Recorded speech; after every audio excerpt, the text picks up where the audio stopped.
हिजाब विवाद पर लगातार नीतीश कुमार की मुश्किलें बढ़ती ही जा रही हैं। विपक्ष ने नीतीश कुमार के खिलाफ मोर्चा खोल दिया है और नीतीश कुमार से पश्चाताप करने की बात भी कही जा रही है।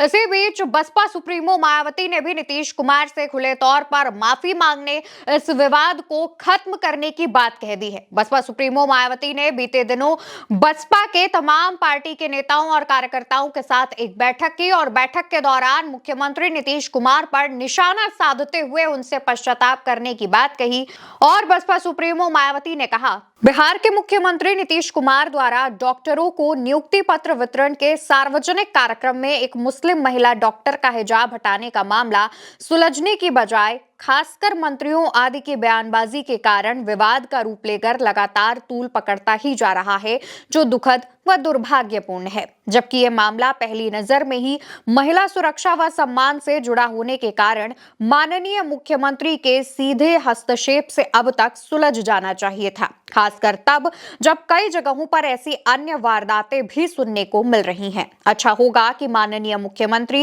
इस घटना को सही परिप्रेक्ष्य में देखते हुए इसके लिए पश्चाताप कर ले और कड़वे होते जा रहे इस विवाद को यहीं पर खत्म करने का प्रयास करें। तो बसपा सुप्रीमो मायावती ने नीतीश कुमार को इस मामले पर सीधे तौर पर हस्तक्षेप करते हुए पश्चाताप करने की बात कही है और कहा है कि मुख्यमंत्री इस विवाद को यहीं खत्म कर दें।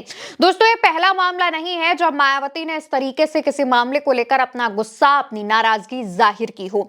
लगातार बसपा सुप्रीमो जब से एक्टिव हुई है उसके बाद से ही ऐसे तमाम मामलों को लेकर आवाज उठा रही हैं और इस बार जो मुस्लिम महिला के हिजाब पर ये जो बात उठी है उसको लेकर के भी मायावती ने नाराजगी जताई है। बताते चले कि 15 दिसंबर की बात है जब आयुष डॉक्टरों को नियुक्ति पत्र सौंपे जा रहे थे। उस दौरान एक महिला आती हैं जिनको नियुक्ति पत्र सौंपा जाना था।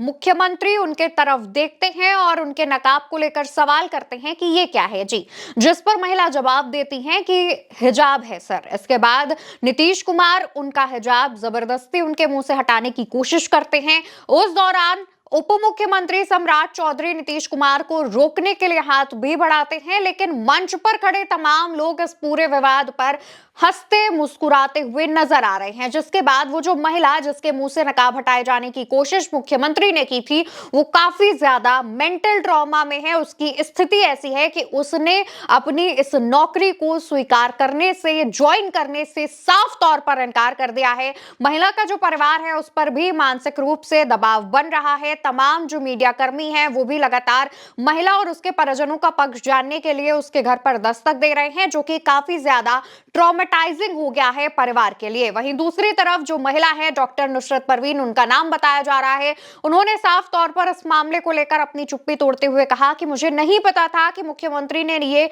इंटेंशनली किया या फिर अनइंटेंशनली, लेकिन जो भी हुआ है एक महिला होने के नाते मेरे सम्मान पर बात आई है। वहां मौजूद तमाम लोग मुस्कुरा रहे थे। मैंने बचपन से लेकर हमेशा स्कूल, कॉलेज सब जगहों पर अपने चेहरे से नकाब नहीं हटाया है और ऐसे में जब एक सार्वजनिक कार्यक्रम में ऐसी घटना उनके साथ होती है तो उन्हें समझ नहीं आ रहा है कि इस घटना पर उन्हें कैसा रिएक्ट करना चाहिए। और वो इस घटना के 2 दिन बाद बिहार छोड़कर कोलकाता चली आई। कोलकाता में उनके भाई रहते हैं, तो ऐसे में उन्होंने बिहार भी छोड़ दिया है।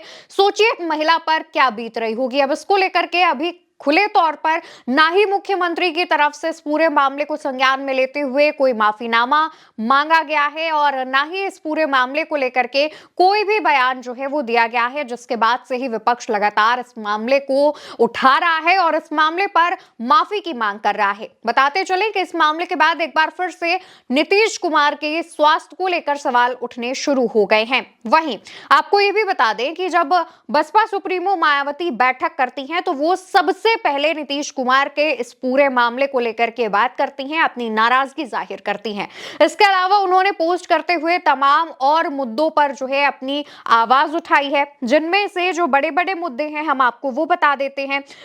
मायावती जो कि बसपा सुप्रीमो हैं, उनका कहना था उत्तर प्रदेश के बहराइच जिला पुलिस द्वारा पुलिस परेड में जो कथावाचक को सलामी देने का मामला था उस पर भी उन्होंने नाराजगी जाहिर की और उन्होंने कहा कि इस तरीके से जो खिलवाड़ किया जाता है वो नहीं किया जाना चाहिए। ये अच्छी बात है कि यूपी के पुलिस प्रमुख ने इस घटना का संज्ञान लेकर जिला पुलिस कप्तान से जवाब तलब किया है।